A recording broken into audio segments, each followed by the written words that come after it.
पण मग समजा आता आपण बघतो, की आज लहान मुलं आहेत आणि ह्या लहान मुलांना आपल्याला एक चांगला व्यक्ती, एक नागरिक चांगला घडवायचा आहे आणि त्याला आपल्याला एक अध्यात्माची जोड द्यायची असेल, तर ती आपण कशी रुजवू शकतो? पण छोट्या-छोट्या सवयी मुलांना लावतो. हं. त्यातला सगळ्यात महत्त्वाचा म्हणजे आहे, की अहंकार सोडता येणं. हो.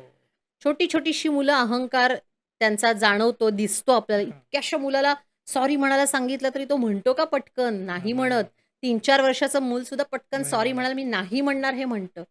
पण हे आपण त्यांना त्याचं महत्त्व तेव्हाच सांगणं, की तुझ्या असणारी समोर असणारी व्यक्ती मोठी आहे. हो. तुझी आत्ता चूक आहे आणि तू त्याची क्षमा मागणं हे सुद्धा त्याच्यामध्येच येतं सर. हं. अहंकार जर कुरवाळला गेला त्या लहान मुलाचा, तर पुढे त्याच्या पुढच्या आयुष्यामध्ये त्याच्या जोडीदाराबरोबर तो तो व्यक्त करताना जाणवतो. हां. त्याच्या करिअरमध्ये म्हणा, त्याच्या शैक्षणिक गोष्टींमध्ये म्हणा, त्याच्या कलीग्सबरोबर म्हणा, त्याच्या बॉसबरोबर सगळीकडे ती व्यक्ती अहंकारी आहे हे आपल्याला जाणवायला लागतं.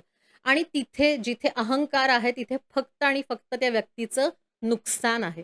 आणि ओके. अध्यात्म आपल्याला फक्त विकासाकडे नेणारं आहे. आपण तिथे नुकसान करून घेतलं, की त्याला आपण अध्यात्मक म्हणू शकत नाही. त्यामुळे ओके. अगदी बेसिक गोष्टीपासून आपण आपल्या भावनांवर कसा कंट्रोल ठेवायचा, हे हां. मुलांना इतक्या लहानपणापासून सांगणं आपण खूप आवश्यक आहे.